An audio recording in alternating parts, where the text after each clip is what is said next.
ইদানিং কালে কখন হয় না। এই তো সবাই তো আমাদের পটুয়াখালী সুন্দরবন অ্যাটাক করছে, এটাই প্রথমবার ও কক্সবাজার মাই গড, দেখছো? চেষ্টা তো করি। পারবানি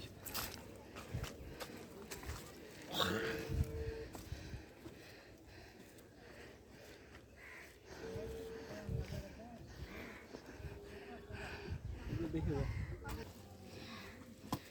একদম নই আসতে হবে।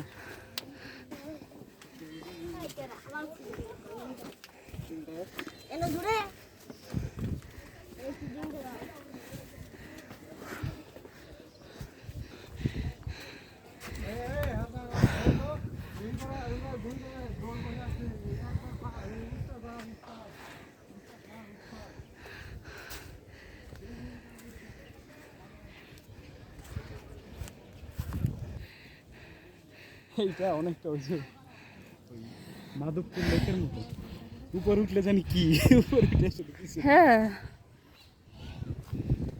ব্যাকগ্রাউন্ড দেখতে কেন এরকম তো হিমছড়িতে তো একই অবস্থা।